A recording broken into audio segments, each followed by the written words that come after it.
commitment to the Ozarks runs deep. It's a local focus you're not likely to find anywhere else except right here. We live and work here, so why not make our community strong, healthy, and successful?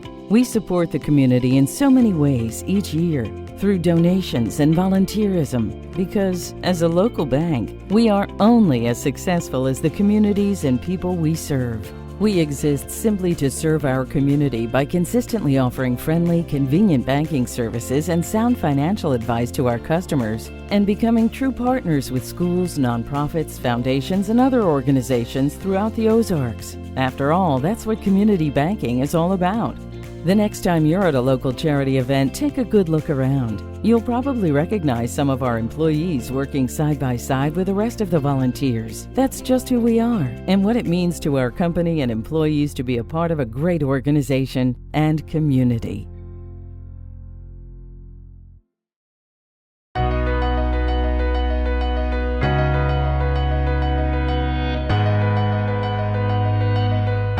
Hello everyone, I'm Mike Moon. I represent the Missouri 29th Senatorial District, which includes Nixa.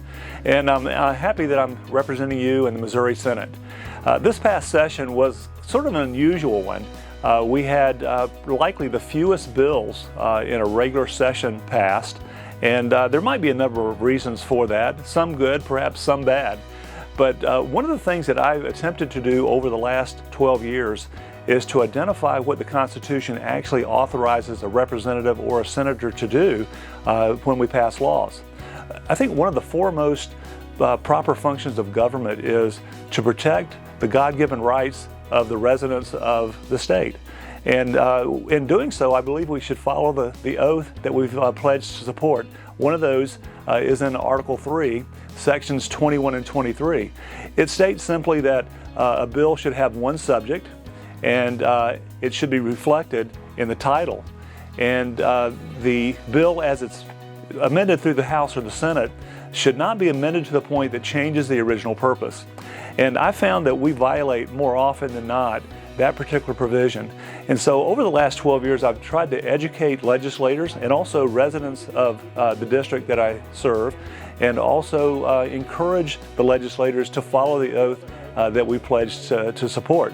And so you might find that I have voted no on many occasions. And if you look at the reasons, it's not because the bill was bad in its original intent perhaps, but it's because it was changed to the point that it actually violated the provisions of the Constitution. And over the years, the court has actually changed their opinions in the way that they view Article 3. In the past, they have, in my opinion, ignored some of the provisions in those two sections, but now we found in last December especially, they overturned an entire bill because it apparently violated the Constitution. They used to practice what's called judicial severance, and what that means is if a bill had an original purpose and then it was changed so that it did violate the Constitution, they would only take the parts that violated and leave the rest. But in the decisions they made in December of 2023 and January of 2024, they've actually stopped that judicial severance privilege, and they've thrown out the bill entirely. And so I think we're at risk if we don't follow the provisions, and especially in Article 1, Sections 21 and 23, of doing all the work through session, passing a bill that may be in violation of the Constitution, and if it's challenged, the whole bill will be thrown out. Because of the work that's been done by several legislators over the years, a new group has begun. It's called Article 3 Institute, and their primary purpose is to be a watchdog over the legislature. And if there is a bill that goes beyond the guardrails that have been established by the Constitution, they plan to take that to court to file a suit and argue that. And I believe, even though it may be frustrating for some to say that, well, I had something good in the bill that I really wanted passed, like for example, we had some in the Christian County area last year that was put in budget bills. They were stricken for some reasons or the other. If those things are done, it certainly is disheartening for us all. But I believe that hopefully it will cause legislators to focus on what our authority is and to follow that throughout the legislative process. So I encourage you, would you watch what I do during this next legislative session? And if you see something that's good, I hope you'll let me know. If you see something that concerns you, please give me a call. Let me know what your concern is, and I could be very well wrong. And if I am, I want to be straightened out. So don't let my leash go too far. Yank me back when I need to be yanked back. But I hope you'll stay in touch with me and those in my office, and we'll be happy to serve you as well as we can.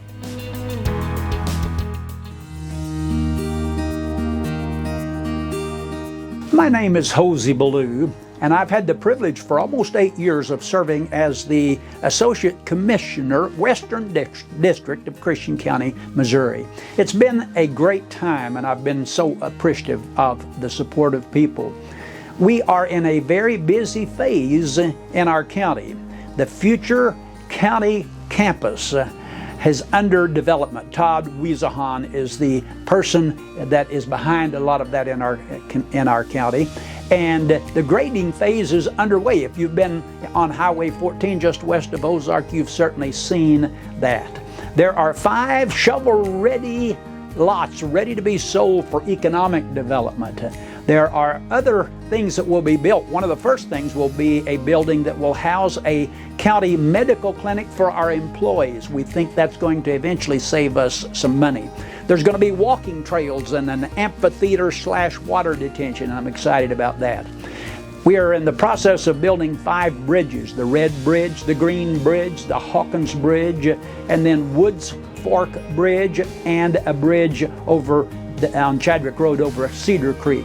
These are being paid for by money that we received from the government. We decided to do things that would still be helpful 100 years from now, or at least 20, and we're excited about that. There are quite a number of county-wide storm water projects, and I counted 8 different locations. It's going to make a difference. And coming up are 9 major roadway projects that will be under the direction of Miranda Beatles. What a great lady she is. Amy Dent is our auditor, and she keeps her eagle eye on everything, and we are in excellent financial shape, and once again a clean audit report from our outside auditor. We're going to be taking other bids on other projects as we go along, but I just commend the work of our Presiding Commissioner Lynn Morris, as well as Bradley Jackson, and then all the elected officials. It's a good organization, and it's working well for the citizens of Christian County. May God bless you all.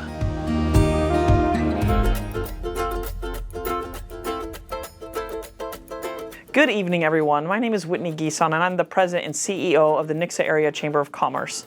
I'm so excited to be addressing you tonight and just give you kind of a quick update on what's going on in the chamber world. Last year when I did this video, I'd been the chamber president for a couple of months, and this year a whole year is under my belt, and I'm so excited to be able to talk to you about all the things that we're doing and all the things that are happening at Nixa Chamber and in the city of Nixa. A couple of things that I've been focusing on as the chamber president is honestly getting data to support a lot of the different events and whatnot that we do. As most of you know, the Nixa Chamber is very involved in our community. We run the Nixpo exposition every year. We do Sucker Days every year. We have a golf tournament. We've done Sky High. We have a lot of events that are public-facing events that support our community, and a big part of what I was trying to figure out was how supportive is it? How many people come to them? How do we make it better? Is it good enough? Is it not good enough? So we spent last year working with actually an entity called Show Me Christian County to get some just detailed information on people who are coming to those events and how we can improve them. I'm excited to say today that we have found that each of those events that I've just talked about, Nixpo, Sucker Days especially, are growing year over year. We have more and more people coming to those events. And this last year, we actually had record-breaking attendance at both of those events. Nixpo was over 5,000 people, and Sucker Days was well over 11,000 people coming to that event. And that's the best that we've had so far. So we're very excited for the public-facing things that the Chamber does. But on top of that, the Chamber's also been kind of pivoting to focus a lot on professional development. So If you haven't heard, we are bringing a leadership conference to the Ozarks in November of this year, and it'll be our first, hopefully, annual leadership conference where we can bring together local leaders and local leaders who can present to us as well, and just talk about how do we improve ourselves and how do we lead our community into where we want it to be. So we have a lot of events like that lined up. That's the biggest one, is a leadership conference. We're expecting 150 to 200 people to come together for that. But we also have a group called Developing Christian County Professionals that has launched, which is earmarked towards quick and affordable trainings for professionals. And that's just to name a couple of things that we're doing. We're very excited for where the path that the Chamber is on. We have great relationships with the city, the schools, the county, and we are excited to support in any way that we can both our current businesses and those who are looking for a place to land. So thanks everyone. I hope you have a good evening. Good evening, and thank you for allowing me to be here and be a part of this community update on behalf of the Nixa Fire Protection District. It is truly an honor. This has been a year of projects and promotions for the fire district. Starting in January, we took delivery of a Lone Star tactical training building and saw installation of that 4-story multi-purpose facility, a dream more than 10 years in the making, happen at our property at 711 North Main. In March, Battalion Chief Nat Sanchez was promoted to Division Chief of Training, a role that will ultimately lead and oversee firefighter training at that Main Street complex. Congratulations, Division Chief Sanchez, on your promotion. In April, we hosted an open house at the new Fire Station Number 1 located at 710 North McCroskey. This beautiful facility was a much-needed modern-day upgrade. It has been working out very well for our responses east of 160 or Massey Boulevard by providing multiple options for travel in all directions without the conflict of school traffic, pedestrians, and a busy Main Street corridor. The station layout has increased efficiency for responding units as well. In August, we promoted Eli Caulfield, the first ever driver operator within the Nixa Fire District, one of 9 positions to be filled in the coming months.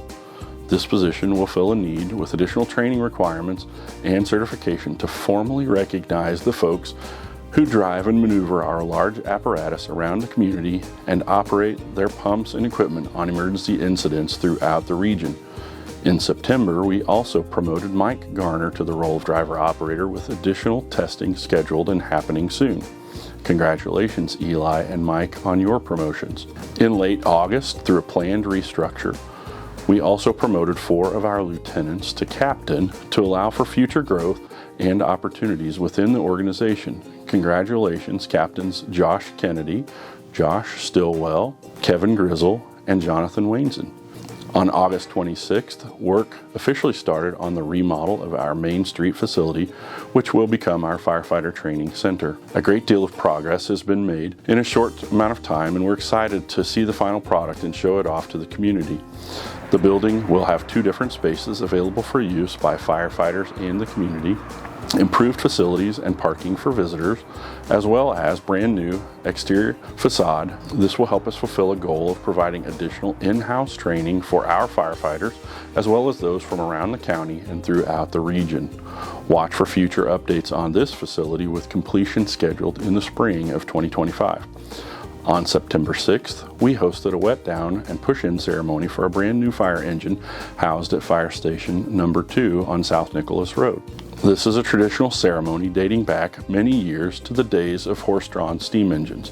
Firefighters and members of the neighborhood provided a ceremonial washdown of the new apparatus and pushed it into place in the station, signifying it is in service and ready to respond to its first emergency. This apparatus should provide 15 to 20 years of service to the community. All of the projects mentioned above were part of our 2022 GO Bond Initiative and are going to be completed on time and on budget. Once again, we appreciate the support of our community for these capital improvement projects and support of the fire district overall. Moving forward, a couple of concerns I would have would be the uncertainty of impacts from Senate Bill 190 and the correction legislation, Senate Bill 756, language that states the amount of property tax credits authorized by a county pursuant to this act shall be considered tax revenue actually received by the county for the purposes of calculating property tax levies is most concerning because no one knows how this may affect our levy or any potential rollback under the Hancock Amendment. This concern would be shared with all political subdivisions with a real and personal property tax-based levy source of funding. Secondarily, wage increases that have been experienced since COVID-19 will likely cross paths with this tax freeze legislation somewhere in the near future. Market comparisons for the Springfield regional area show us that firefighter wages are on the rise, with some nearby fire districts having raised or planning to raise wages dramatically in 2025. This is something we will be monitoring and working with our board of directors on, as our ability to keep up with regional firefighter pay has a significant impact on our ability to recruit and retain firefighters. Speaking of the board of directors, I would like to close tonight with a huge thanks to the fire board. This 5-person board is elected at large from the community and serves a term of 6 years. We have a few members who have served multiple terms and a couple that moved on to the board after many years of service as a volunteer firefighter. Larry LaForge, Terry Young, Stephen Randolph, Terry Reisner, and Summer Lampy. Thank you all for your service to the community.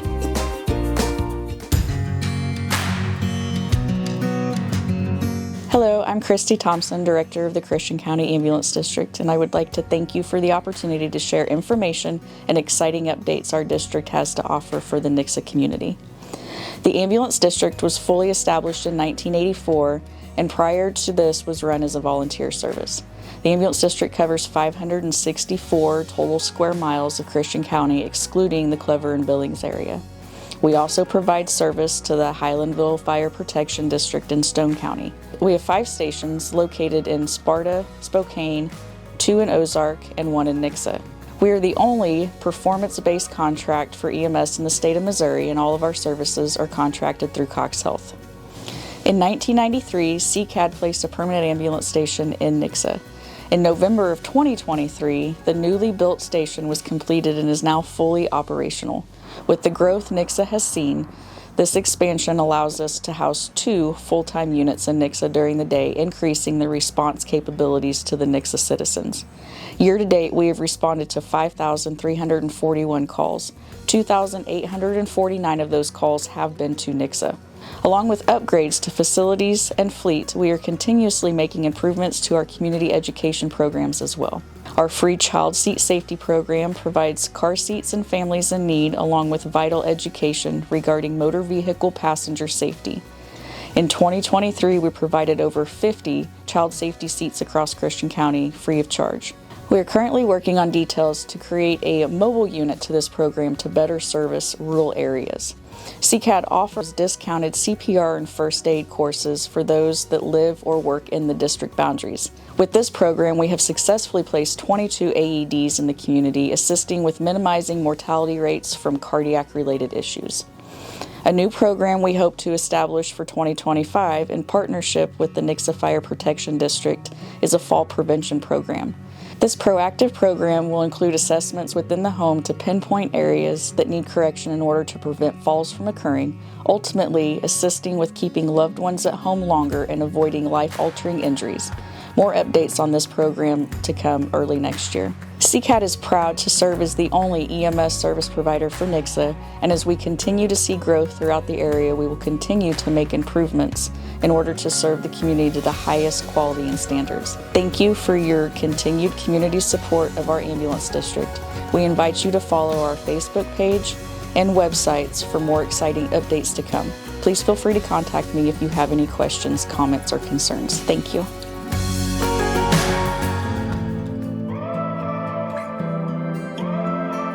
Good evening. It is my honor to be on the screen before you today and provide updates on the exciting progress we're making here in Nixa. First, I'm thrilled to announce the adoption of our new comprehensive plan. We had volunteers from the community, Nixa High School Student Council, business owners, city staff, and city leaders who worked many hours providing input and brainstorming to help decide how they want Nixa to grow.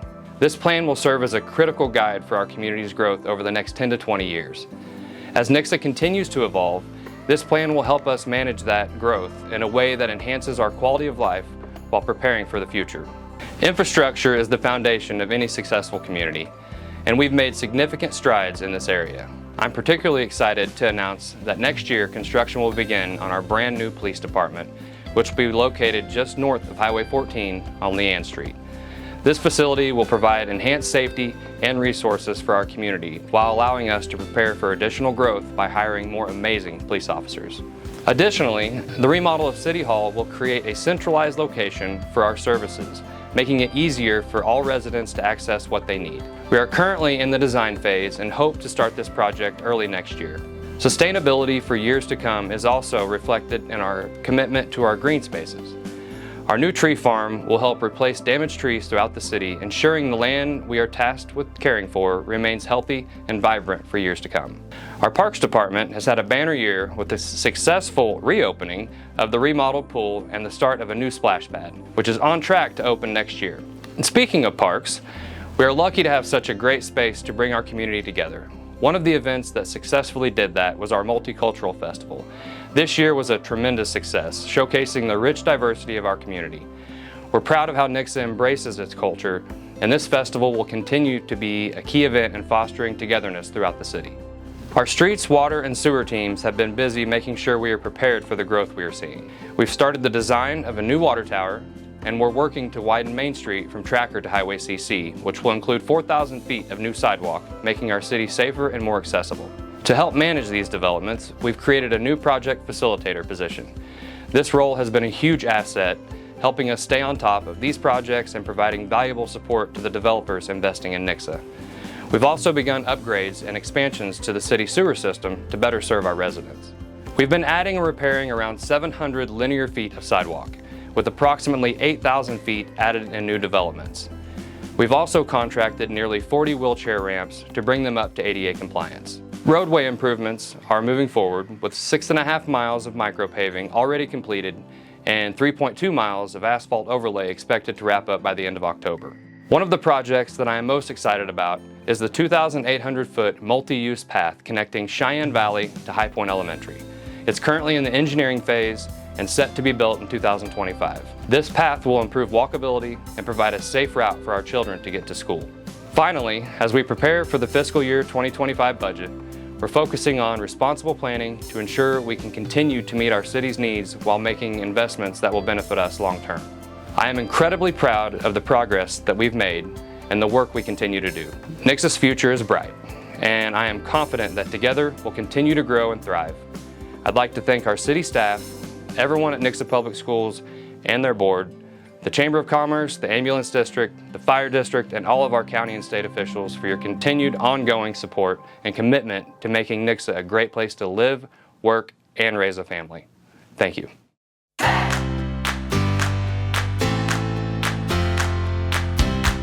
Good evening.